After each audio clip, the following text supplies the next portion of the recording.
नमस्ते recording club. मैं RC Sandeep हाजिर हूँ आज the story of recording club part 291 लेकर के। हालांकि ये अंक भी आपको देर से मिल रहा है, लेकिन प्रयास यही है कि ये जल्दी से जल्दी सारी श्रृंखला जो है वो टाइम पर आ जाए। और सोमवार 6 मई 2024 के लिए मैं आज का ये पार्ट रिकॉर्ड कर रहा हूँ। और 290 में मैंने हमारे बहुत ही सक्रिय साथी और दृष्टिबाधित समाज के संघर्षशील शुभचिंतक भाई कुलवंत सिंह के बारे में कहानी सुनाई थी। और मेरा प्रयास आप लोगों को ठीक लगा, इसके लिए आप सबका बहुत बहुत धन्यवाद एवं आभार। बस यही है कि इस कहानी को सुन करके, कुलवंत सिंह के बारे में सुन करके शायद हम लोगों के अंदर नई ऊर्जा आ जाए, नई जागरूकता आ जाए, नई चेतना आ जाए। यही विश्वास के साथ मैंने कुलवंत के बारे में, कभी ज़िंदगी में मैंने कुलवंत के बारे में इतना नहीं बोला था उसके जीते जी, और शायद 10% भी नहीं बोला होगा। लेकिन मुझे इस बात का भली भांति अंदाज़ा तो था कि आदमी जो कह रहा है उसको समझने वाले, सुनने वाले या मानने वाले लोग कितने हैं। खैर, अब तो कुलवंत सिंह की बातें और यादें ही रह गई हैं। उस पूरी श्रृंखला में मैं एक बात और नहीं बता पाया था कि पढ़ाई की कितनी चिंता थी लोगों की। यूपीएससी की पढ़ाई करने वाले लोगों के लिए राजव्यवस्था की बाइबल कही जाती है एम लक्ष्मीकांत की बुक। उस बुक को स्वयं कुलवंत ने अपने लेवल पे रिकॉर्ड करवा के रिकॉर्डिंग क्लब को उपलब्ध करवाया था, और उद्देश्य सिर्फ यही था कि बस लोगों को काम आए, ये पुस्तक लोगों की हेल्प करे। तो बहुत सारी बातें हैं, जैसा कि मैंने आपको उसमें भी कहा था। आज खैर मैं ज़्यादा कुछ नहीं बोलूँगा, शायद हो सकता है आप लोग मुझसे ज़्यादा जानते हों कुलवंत के बारे में। और कम से कम इतना तो है कि क्यों आज कुलवंत पर बात की जा रही है, उसकी मौत पर चिंता व्यक्त की जा रही है, यह बात आप लोग भली भांति समझ गए होंगे। आज 5 मई की कहानी में मैंने आप सबको उस दिन का इतिहास या उस दिन की ख़ास बातें भी नहीं बताई थी। इतिहास तो नहीं, लेकिन ख़ास बातें नहीं बताई थी। तो आज 5 और 6 दोनों दिन की बताने का प्रयास रहेगा। बहरहाल शुरू करते हैं कहानी आज की। तो 4 मई को 289 में मैंने आप सबसे कहा था कि भाई रिकॉर्डिंग क्लब का पहला लाइव प्रोग्राम, और वो भी एनिवर्सरी का प्रोग्राम, कैसे संभव हुआ, जबकि ज़रा भी उसका अनुभव नहीं था, अंदाज़ा नहीं था। इतना मालूम था कि YouTube से लाइव कर सकते हैं, लेकिन ये नहीं पता था कि अलग अलग जगह से लोगों को जोड़ा जा सकता था।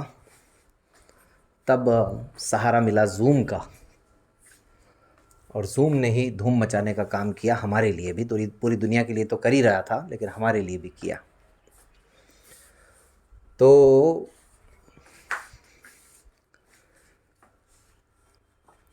जैसा कि मैंने आपको बताया, मुकेश जी ने कहा कि भैया जूम तो हमारे पास है, आजमा सको तो आजमा लो। हमने कहा जूम आपके पास है तो फिर जुनून हमारे पास है, ज़रूर आजमाएंगे, प्रयास ज़रूर करेंगे। और पता नहीं, मुझे ऐसा याद भी आ रहा है, मैंने बातचीत के दौरान किसी को तो ये कहा था कि कुछ भी हो करेंगे ज़रूर, अंतिम सांस तक प्रयास ज़रूर करेंगे, हो या नहीं हो वो एक अलग बात है। तो फिर मैंने बात की रोहित गुप्ता जी से, रोहित भाई से, बीके रोहित भाई से, रेडियो मधुबन में जो टेक्निकल चीज़ों को देखते हैं। और रेडियो मधुबन के प्रोग्राम करते करते, मन की आंखों से को करते करते इतना परिचय तो हो ही चला था उनसे। पिछली बार की कहानी में हमारे कोई टेक्निकल वीआई हैं, उन्होंने कहा था सस्पेंस क्रिएट कर दिया, तो आज वो सस्पेंस आपका दूर किए देते हैं। अब अभी तो मुझे प्रतिक्रियाओं का इतना याद है नहीं, लेकिन आप लोगों की जो प्रतिक्रियाएं आई वो उसके लिए भी धन्यवाद। वैसे मिली जुली प्रतिक्रियाएं दोनों ही कहानियों पर भाई राकेश और सब लोगों की मिली। ऋषभ तो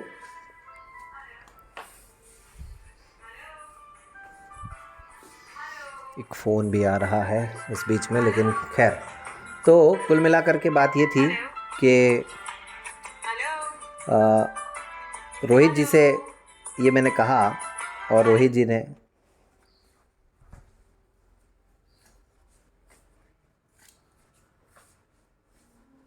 हमें, हेलो, चलिए तो फ़ोन कट गया है, सॉरी दोस्तों। हाँ, तो रोहित जी ने कहा यार संदीप भाई मैंने भी कभी ये प्रयास तो किया नहीं, लेकिन कोशिश करके देखता हूँ और कोई व्यक्ति आपको ऐसा उपलब्ध कराता हूँ जो आपकी इसमें मदद कर सके। अरे मैंने कहा कुछ भी करिए बॉस, करना तो है। उन्होंने फिर अपने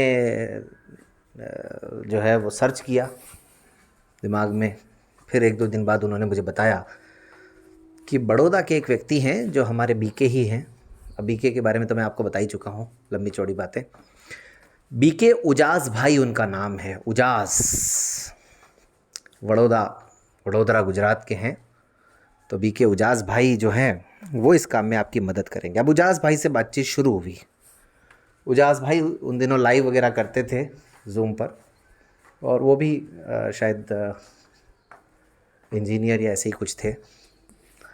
तो उजास भाई ने कहा कि ठीक है, आप मुझे अपना यूट्यूब चैनल का आईडी पासवर्ड दीजिए, जूम का आईडी पासवर्ड दीजिए। उन्होंने कोशिशें की, काफ़ी प्रयास किया।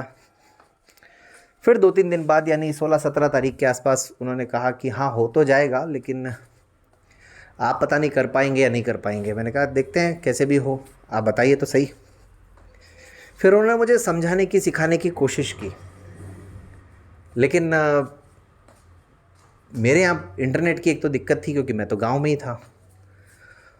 और उन्होंने जो समझाई वो चीज़ें मुझे कुछ कुछ समझ में आई, कुछ कुछ नहीं आई। वो उस समय शेड्यूल करने का प्रयास किया गया कि भैया लाइव को शेड्यूल कर देते हैं 20 तारीख के लिए। दिन में तकरीबन शायद 12-12:30 से हमने वो शुरू किया था, और आज उस प्रोग्राम को 700 से ज़्यादा लोग देख चुके हैं।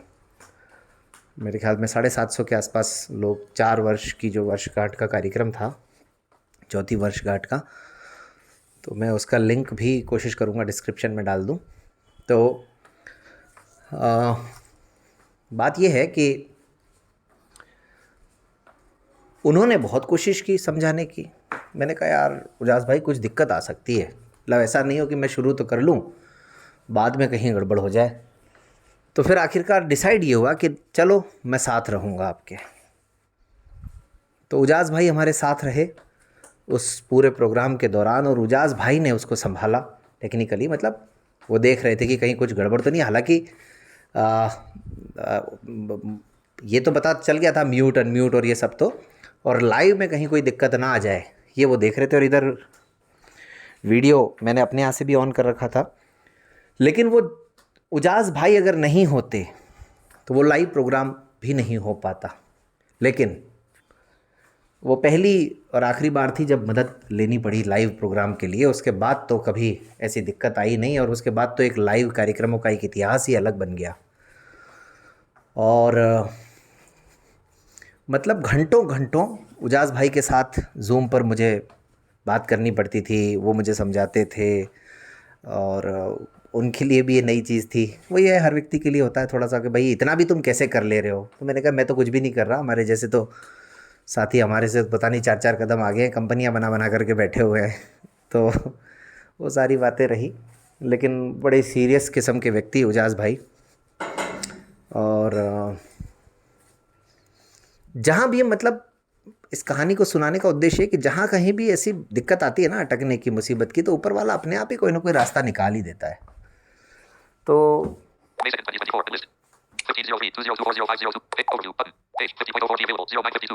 इस मामले में भी ऐसा ही कुछ रहा। बाकी उस समय एक बार को तो ये लगा था कि शायद प्रोग्राम हम नहीं कर पाएंगे, और मैंने 2-1 दिन पहले घोषणा भी कर दी थी कि शायद दोस्तों संभव है नहीं, लेकिन फिर भी पता नहीं ईश्वर की कृपा रही और वो लाइव प्रोग्राम हुआ। लेकिन प्रोग्राम तो खैर करना ही था 4 वर्ष का साथियों, प्रोग्राम हुआ भी। लेकिन अगर आपको मैं ये कहूँ कि रिकॉर्डिंग क्लब के कुनबे को साथ लाने का ये अंतिम प्रयास था, तो कैसा लगेगा। लेकिन ये सच है दोस्तों, इस कार्यक्रम में अंतिम बार संयोगवश रिकॉर्डिंग क्लब की पूरी टीम या रिकॉर्डिंग क्लब के जो साथी शुरू से जिनके नाम आप लोग सुनते रहे, वो अंतिम बार इस कार्यक्रम में साथ रहे, सक्रिय रहे, या जैसे भी रहे, जो भी रहे वो। लेकिन अब इंतज़ार करिए, 7 मई की कहानी मैं सुनाऊंगा। आज तो अब नए सिरे से शुरू किया है, तो फिर थोड़ा सा आप समझ सकते हैं, थोड़ा माहौल भी उस टाइप का बन नहीं रहा है। खैर, तो 5 मई को दोस्तों मैंने आपको कुलवंत की कहानी सुनाई, और 5 मई को ही कार्ल मार्क्स का जन्म हुआ था 1818 में। कार्ल मार्क्स आप सब जानते ही हैं, मजदूर हो एक हो जाओ और ये सब सारी बातें। तो मुझे लगता है कुलवंत जाते जाते कह गए कि भारत के दृष्टिबाधित साथियों, आप सब एक हो जाओ, अन्यथा फर्जी दिव्यांगता सर्टिफिकेट बना करके लोग आपका हक मारने तो लगे ही हैं, मार तो रहे ही हैं। ऐसा नहीं हो कि एक दिन ओरिजिनल दिव्यांग दिखे ही नहीं। तो ये सारी बातें हैं। और 5 मई को नौशाद साहब का निधन भी हुआ था 2006 में। नौशाद साहब के बारे में तो आप लोग जानते ही हैं, सुप्रसिद्ध संगीतकार, बैजू बावरा टाइप और जो भी फिल्में थी उसमें उन्होंने संगीत दिया। और